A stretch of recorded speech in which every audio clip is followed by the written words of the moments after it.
Like my anger issue when I was younger was fucking horrible. I didn't realize it was horrible until I went through anger management. I was like, holy shit, I gotta change my shit, bro. Like I gotta change my mindset. I gotta change who I am. And when I went through that course, like, 5, 6 years ago, it really changed my life because I was like, wow, there's nothing wrong with being angry. It's just what you do when you become angry. Like anger is a good emotion. You can use it to your right to your advantage. It's just how do you act once you feel angry? What do you do when you get angry? Like some people, when they get angry, they start fighting or they start screaming, they start yelling, they start destroying shit. Or sometimes, if you get angry, the right way is to just listen to your feeling, feel the feeling, and say, okay, I'm upset right now. Don't say anything. Don't do it right now. And just kind of swallow it, let time pass, and then make a decision, make a choice. And I learned that you just got to, like, in between the feeling, there's a time to think, and there's a time to make a decision, and there's a little bit of space we call time, and from there you can make better quality decisions. And I learned that there's triggers that are out there that will trigger you to be angry. So for example, I stayed away from some of those triggers. It was either certain people, certain situations, because there's some people out there that are gonna do this the whole day. Poke, poke, poke, poke, poke, poke, poke. Because, one of our, not saying you're not empathetic, but sometimes I feel like I'm hypo empathetic. Like I'm so overly empathetic that it can actually hurt me because how other people think and feel is almost more important than how I think and feel. So it's weird for me to know that because it's such a conflicting personality thing to be so genuinely empathetic and caring for people, but yet still be the person that kind of, I wouldn't say turn my back on my friends because I still love them to death and I still care about them and I want nothing for the best of them. I just have not been available or communicate with them. So, But that's the thing. What I learned about business is that you don't have to be perfect. See, a lot of times people want to put me or you want to put someone as your leaders on a pedestal. And a lot of times you cannot do that, right? Because at the end of the day, we're not perfect, bro. Like, I'm definitely not perfect. I got so many flaws that be up the wazoo. Like, we can sit here for 3 days talking about all the negatives about Michael Barayev, right? But it won't do any good talking about the negatives. What I've learned is that when you as a leader or you as a follower or even, future leader are focused on the positives of another person, right? In order to bring out the best in other people, you have to look at them in the best light. Because there's always going to be darkness within a person. There's always going to be something negative about that individual. Right or wrong? Making faces and shit. But there's always gonna be darkness inside of someone's life. There's always gonna be some kind of negative thoughts or negative problems, negative issues, negative personality. But you gotta find the light of other people. And one thing that I got really good at is that, one of the things that's amazing about me, I would say, is that I don't, I know this is like a slap, like a pat on the back, but I just don't care. That's not narcissism, but I actually, is that true? No. But I'm just saying, like, I actually look and I don't care about people's negatives. I really don't give a shit. Like, I forgive people very quickly. Like, if they make a mistake, I'm okay with forgiving because I know that I made so many mistakes in my own life. I made so many issues in my life. I have so many problems that I like, and I know the changes that I've made that I believe in others to change as well. That may be a good thing, maybe a bad thing, I don't know. But that's one of the things that I learned is that sometimes you don't have to worry about all the negatives and all the weaknesses because those weaknesses that I have, man, it takes so much work to fix those weaknesses, dude. And for you to work on those weaknesses is just fucking tough. And that's why sometimes, like, you may have a lot of empathy for a customer. You may talk to a customer at the end of the day, and I may have that initial, like, activation when someone on the team says, hey, we got to call this customer. So I'm like, you know what? I'll fucking call them. And then I put you on the line to put the empathy, but I'm the one that takes the initiative on the call.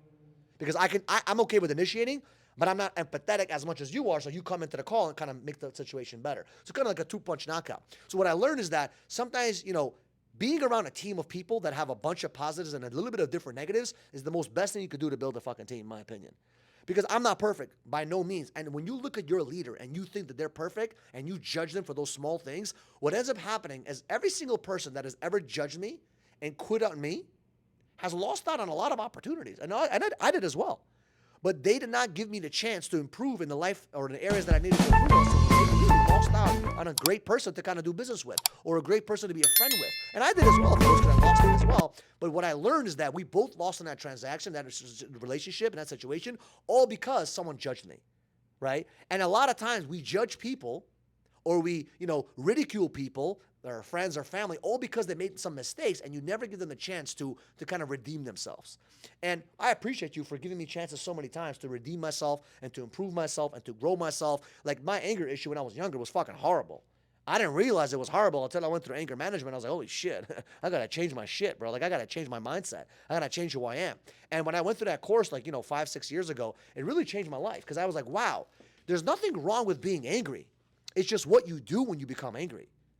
Like, anger is a good emotion. You can use it to your to your advantage. It's just, how do you act once you feel angry? What do you do when you get angry? Like, some people, when they get angry, they start fighting, or they start screaming, they start yelling, they start destroying shit. Or sometimes, if you get angry, the right way is to just listen to your feeling, feel the feeling, and say, okay, I'm upset right now. Don't say anything. Don't need it right now. And just kind of swallow it, let time pass, and then make a decision, make a choice. And I learned that you just got to, like, in between the feeling, there's a time to think, and there's a time to make a decision, and there's a little bit of space we call time, and from there you can make better quality decisions. And I learned that there's triggers that are out there that will trigger you to be angry. So, for example, I stayed away from some of those triggers. It was either certain people, certain situations, because there's some people out there that are gonna do this the whole day. Poke, poke, poke, poke, poke, poke, poke. So what I learned is that sometimes you gotta kind of change who you're around so you don't get poked in a negative way, so you don't make those negative decisions. But I've learned a lot. But what would you say are some of the positive things about us that have really helped us grow and build teams? Because we have some amazing qualities. Like, look, you know what's crazy?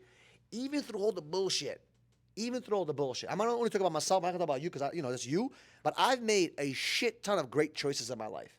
Even through the bad behavior, even through some of the negative situations, I still made some successful choices that ended up either creating either success or happiness or both in a lot of different areas, whether it was my gym, whether it was my relationship, whatever it may be.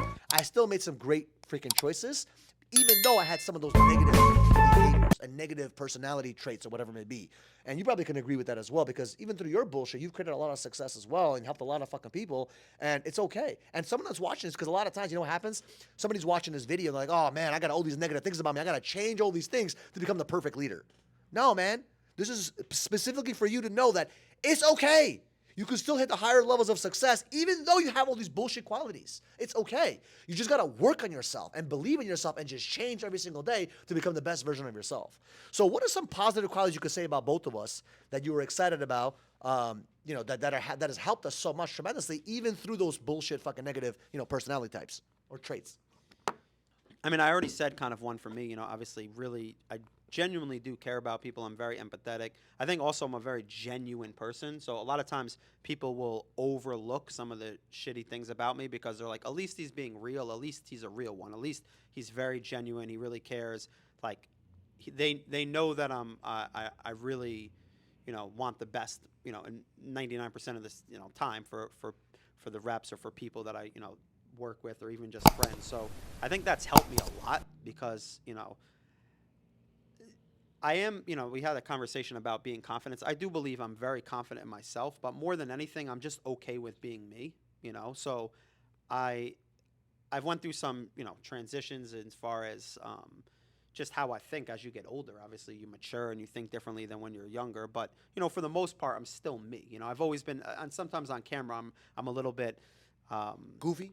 No, I think the opposite. I think I'm actually more goofy in real life than I am in camera. True. Like in real life, I'm just the kind of goofy, fucking funny, silly guy. On camera, sometimes I'm a little bit more serious. I'm just kind of, trying to add value and have conversation. But I think that my humor, my genuineness, my empathy, also, my intelligence. Like, I've learned a lot. I went, not that you have to go to college, but I did college for 5 years. I did graduate school for 2 years. I'm very, I'm not extremely knowledgeable about everything, but I'm a pretty smart guy, intuitive too. So, when I sense something, I can usually sense it early. So those things have helped me to fight past the disorganization and a lot of the other things that, sometimes I'm not maybe as motivated. I know a lot of people say you don't have to be motivated to get the job done. Yeah, but I would say like your strengths wouldn't be to be consistent and motivated. Like, that's not one of your strengths. No. My strength, is probably, a few other things, but those are some key ones. And then I would say with you, a lot of it is the opposite. You're extremely disciplined, right? You're extremely hardworking. You're extremely like you have a lot of knowledge and technical skill sets that a lot of people don't have. Like, a lot of people don't know some of the things you know. Obviously, you read a lot of books.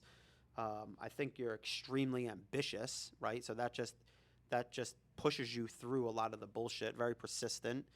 I think that you have a very high tolerance for pain, and that's actually a very interesting perspective, because that is crazy. I mean, I would say you also have a high tolerance for pain too. Well, you're reactive in a lot of way, but when it gets down to the bottom line, I think you're able to tolerate a lot more than a lot of people. And I think that you have you know, you're well spoken. So when you speak, you know, it creates a lot of attention, and you're very authoritative. So that drives, you know, a lot because people listen, you know, because Sometimes it's because of the tonality. Sometimes it's because of you the have good aggressiveness. control over- You're a good orator.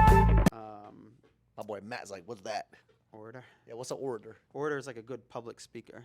It's like a Really? good, yeah. It's You an know what's old- great? I would have never thought I was a good public speaker. It was a Greek term actually. There was Interesting. Cicero was one of the greatest orators of the. It was either Roman or Greek. You know but what's yeah. crazy? I actually wouldn't say that I'm a great public speaker. Well, I think you've gotten better at it because you do it so much. I don't, That's- but I that's don't what- think I don't think I'm a good public speaker. Like I just feel like I have a lot of, I don't know. Maybe I could. You maybe just have so much like energy. charisma. in Maybe you I have a little bit of that charisma. like the energy just comes out in your words sometimes. You're persistent as fuck. You know, you're a good salesperson. One of the things he actually told me today is like, Michael, you always trying to sell everything. I'm like, dude, what the hell? Thank you so much for watching this video. If you want part 2 or part 3, do me a favor, click on the next video, and do me a favor, subscribe to the channel. We love you so much for showing us love and support, and we'll see you guys in the Next one. appreciate you.